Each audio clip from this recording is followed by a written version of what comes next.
ભારતમાં કોઈ પણ મોટી કંપની નવી ફેક્ટરી બનાવવાનો વિચારે, કોઈ ગ્લોબલ કંપની એશિયામાં પોતાનું નવું મેન્યુફેક્ચરિંગ હબ શોધતી હોય કે પછી કોઈ ઇન્વેસ્ટર્સ હજારો કરોડોનું ઇન્વેસ્ટમેન્ટ કરવાનું વિચારે, તો એક રાજ્યનું નામ લગભગ દરેક લિસ્ટમાં આવતું જ હોય છે, એ આપણું ગુજરાત.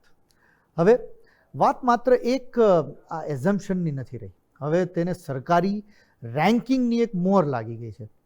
નીતિ આયોગના પ્રથમ ઇન્વેસ્ટમેન્ટ ફ્રેન્ડલીનેસ ઇન્ડેક્સમાં ગુજરાત દેશનું સૌથી વધુ ઇન્વેસ્ટર ફ્રેન્ડલી રાજ્ય જાહેર થયું છે.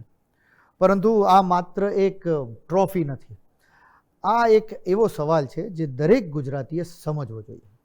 આખરે એવું શું કે છેલ્લા 3 દાયકાથી દેશ વિદેશની કંપનીઓ ગુજરાતને સૌથી પહેલાં પસંદ કરે છે? અને વધુ એનાથી પણ મહત્વનો સવાલ, શું ગુજરાત આગામી 10 વર્ષ પછી પણ આ જ સ્થાન જાળવી શકશે? આજે અર્થની વાતમાં જરા સમજીએ ગુજરાતની સફળતાનું સાચું અર્થશાસ્ત્ર. સૌથી પહેલાં સમજીએ કે આ રેન્કિંગ સામાન્ય નથી. નીતિ આયોગે રાજ્યોને માત્ર જીડીપી કે ઇન્વેસ્ટમેન્ટના આંકડાથી નથી માપ્યા, પરંતુ 80થી વધુ પેરામીટર્સના આધારે 4 મોટા પિલર્સ પર મૂલ્યાંકન કરવામાં આવ્યું છે, જેમાં infrastructure, business climate, financial health, government અને પોલિસી સપોર્ટ વગેરે પેરામીટર્સ સામેલ છે. અને આ તમામ પેરામીટર્સ પર ગુજરાત આગળ હોય એવું લાગી રહ્યું છે. એટલે આ રેન્કિંગ કહે છે ગુજરાતમાં માત્ર ઉદ્યોગો વધારે નથી, પરંતુ ઉદ્યોગ કરવા માટેનું સમગ્ર એટમોસ્ફિયર સૌથી વધુ મજબૂત છે. પરંતુ સવાલ એ છે કે ગુજરાતમાં એવું શું છે?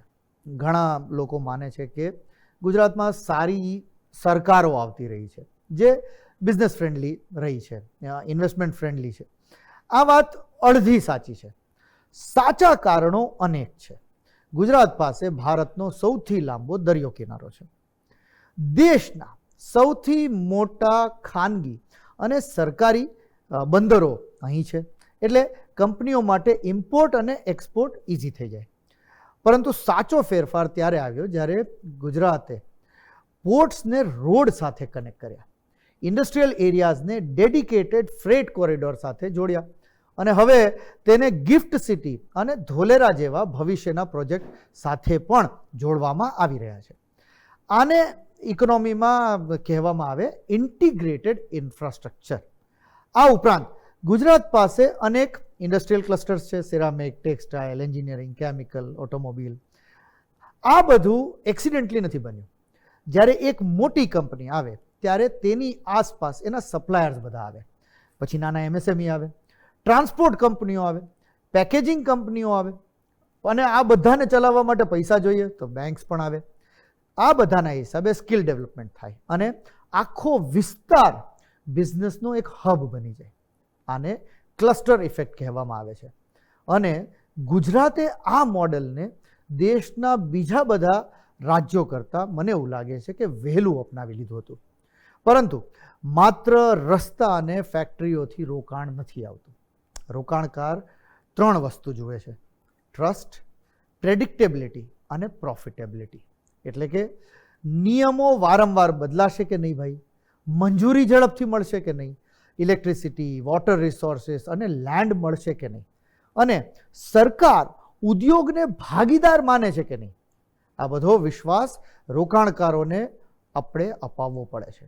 ગુજરાતે વર્ષો સુધી આ વિશ્વાસ બનાવ્યો છે. આ કારણે વાઇબ્રન્ટ ગુજરાત જેવી સમિટ માત્ર કાર્યક્રમ નથી રહી, પરંતુ રાજ્યની એક બ્રાન્ડ બની ગઈ. વળી ગુજરાતની આવક સારી છે, દેવું પણ કંટ્રોલમાં છે, એટલે ફાઇનાન્શિયલ હેલ્થ પણ આપણા સ્ટેટની, આપણા રાજ્યની સારી છે. એનો અર્થ એવો નથી કે કોઈ પણ ઇન્વેસ્ટર આવશે તો તેને ગુજરાત સિવાય કોઈ રાજ્ય દેખાશે જ નહીં. હવે કોમ્પિટિશન પહેલાંથી ઘણી મોટી છે. મહારાષ્ટ્ર ઝડપથી આગળ વધી રહ્યું છે. તમિલનાડુ મેન્યુફેક્ચરિંગમાં મજબૂત રાજ્ય કહેવાય. કર્ણાટકા ટેકનોલોજીમાં આપણા કરતાં આગળ છે. તેલંગાણા ગ્લોબલ કંપનીઓને આકર્ષી રહ્યું છે. ઉત્તર પ્રદેશ પણ હવે મોટા ઔદ્યોગિક કોરિડોર વિકસાવી રહ્યું છે. ગુજરાત માટે આગામી પડકારો સ્પષ્ટ છે. Skilled man power, climate change, town planning, urban town planning, એમએસએમઈની કોમ્પિટિટિવનેસ અને ઇઝ ઓફ લિવિંગ. જો આ ક્ષેત્રોમાં સતત સુધારો થશે તો ગુજરાત માત્ર આજે નહીં, આવતા દાયકામાં પણ નંબર 1 રહી શકે. કામ સહેલું નથી, કામ અઘરું છે. આજના રેન્કિંગથી થોડા સમય માટે આપણે આમ હરખાઈ જઈએ એ બરાબર છે, પણ સાથે સાથે નવા ઉદ્યોગો અને નવા ફેરફારો અપનાવીને ઇન્વેસ્ટર્સને આકર્ષતું રહેવું પડશે. તે માટે કામ તો સતત આપણે કરતું જ રહેવું પડશે. શું ગુજરાત આગામી 10 વર્ષમાં પણ ભારતના વિકાસ એન્જિન તરીકે પોતાની આ આગેવાની જાળવી શકશે? આ સવાલનો જવાબ તો માત્ર સરકાર નહીં, પરંતુ ઉદ્યોગો, એમએસએમઈ, આજનો યુવા અને સમગ્ર ગુજરાતની ઇકોનોમીએ સાથે મળીને આપવાનો રહેશે.